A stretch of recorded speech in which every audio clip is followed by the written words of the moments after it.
Shalom Bapak Ibu, saat ini kita akan membahas firman Tuhan yang diambil dari Efesus 5 ayat 15 hingga yang ke-18. Dikatakan begini, karena itu perhatikanlah dengan seksama bagaimana kamu hidup, janganlah seperti orang bebal tetapi seperti orang arif. Dan pergunakanlah waktu yang ada, karena hari-hari ini adalah jahat.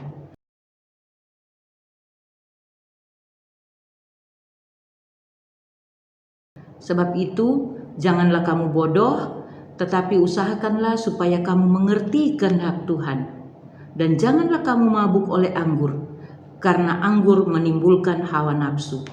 Tetapi hendaklah kamu penuh dengan Roh.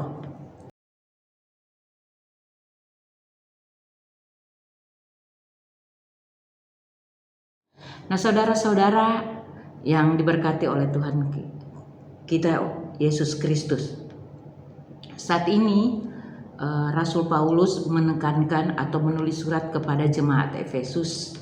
Dikatakan bahwa saat ini kita harus hidup jangan seperti orang bebal, tetapi harus hidup bijaksana. Kemudian di ayat yang kedua dia bilang, pergunakanlah waktu yang ada karena hari-hari ini adalah jahat. Orang tahu bersama bahwa kehidupan Paulus sebelum dia menjadi Paulus, dia waktu Saulus, dia melakukan hal-hal yang tidak baik, hal-hal yang jahat. Dia membunuh orang-orang Kristen, dia bakar gereja, pokoknya semua dimusnahkan yang percaya sama Tuhan Yesus Kristus. Nah, makanya Paulus bilang begini karena dia pernah alami. Dia alami apa yang dia pernah lakukan. Jadi waktu dia melakukan itu hal-hal yang jahat, waktu Paulus bikin salah, waktu masa lalu itu, nah Paulus sadar bahwa dia kote ada bikin waktu itu sangatlah tidak berguna. Jadi dia tidak berguna sama sekali pada hidup. Jadi dia tidak dapat kedamaian, mungkin dia tidak dapat kedamaian, bahagia waktu dia membunuh pengikut-pengikut Tuhan. Nah makanya itu dia bilang pada jemaat di Efesus bahwa jangan ngoni sama dengan orang bebal, jangan hidup sama dengan orang bebal, tetapi ngoni harus hidup seperti orang bijaksana. Jadi waktu itu adalah singkat. Jadi orang pergunakan. Ini waktu ini adalah kesempatan for torang. Bagaimana torang mau hidup, bagaimana torang mau menunjukkan torang kehidupan yang baik. Torang harus berbuat yang baik sesuai dengan Tuhan pemau, bukan torang pemau.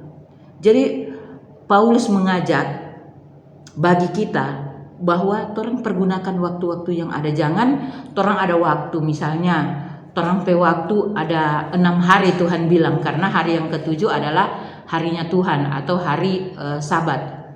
Nah waktu itu torang pergunakan, sebenarnya sih kalau menurut saya hari-hari setiap hari itu adalah harinya Tuhan sebenarnya. Jadi bagaimana torang mau pergunakan itu waktu yang ada.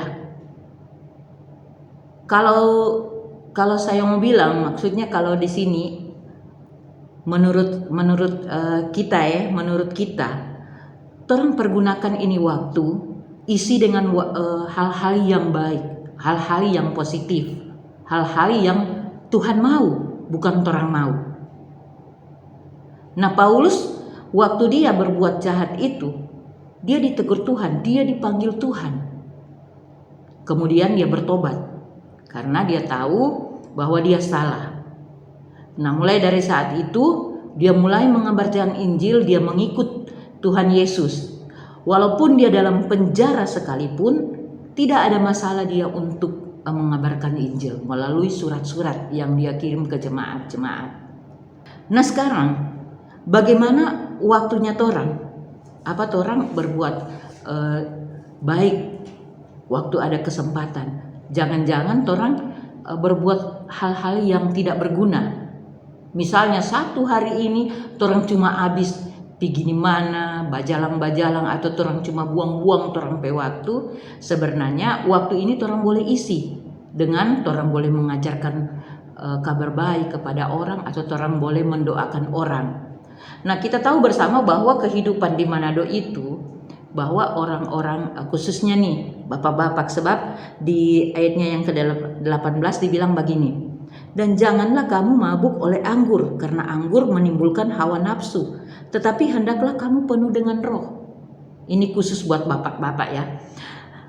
Apa yang dimaksud dari firman ini? Jangan torang bapak-bapak mabuk-mabuk, karena torang adalah imam dalam keluarga. Bagaimana torang mau mempergunakan torang pe waktu, bagaimana torang mau mengajar torang pe keluarga kalau torang mabuk? Apa yang torang harus ajarkan bagi keluarga kita? Nah, khusus untuk bapak-bapak, mari torang pergunakan ini waktu. Torang bikin hal-hal yang baik. Apa yang Tuhan mau, torang bawa torang pe keluarga ke gereja, torang bapak-bapak itu harus mengajarkan membaca Alkitab atau mengajarkan hal-hal yang baik bagi anak dan istri. Kemudian bagaimana seorang istri? Nah, bagi ibu-ibu, jangan dia orang terpaut dengan doi dan doi. Karena orang tahu itu doi adalah akar dari segala kejahatan. Orang tahu itu. Jadi orang ibu-ibu orang pergunakan ini waktu bukan orang cuma mau cari-cari doi, tapi orang pergunakan waktu bagaimana orang di rumah itu. Kalau orang biasanya kan ibu-ibu selalu suka berkumpul dengan birman-birman di tetangga, bukan orang mau bakar lota di situ, bukan. Tapi mari orang mau nyampaikan tuh firman Tuhan. Orang ajar pada tetangga-tetangga begini, Tuhan bilang begini. Atau bagaimana kalau orang puji-pujian pada Tuhan, atau bagaimana orang baca Alkitab agar supaya orang hidup bermakna. Kemudian waktu yang Tuhan kasih itu nyadak tabuang dengan percuma, diisi dengan hal-hal yang baik. Nah, inilah yang diinginkan oleh Tuhan, sehingga kita akan menghasilkan hal-hal yang baik dalam kehidupan kita. Maka semua orang yang di samping kita atau di sekitar kita akan meninggalkan hal-hal yang jahat, tidak menjadi orang-orang bebal, tetapi menjadi orang yang arif. Karena Tuhan bilang torang itu bodoh kalau torang tidak pergunakan ini waktu yang ada.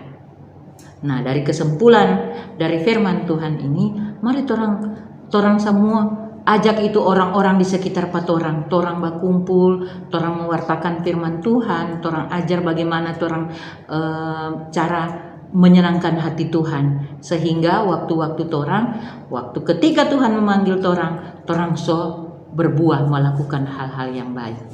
Amin.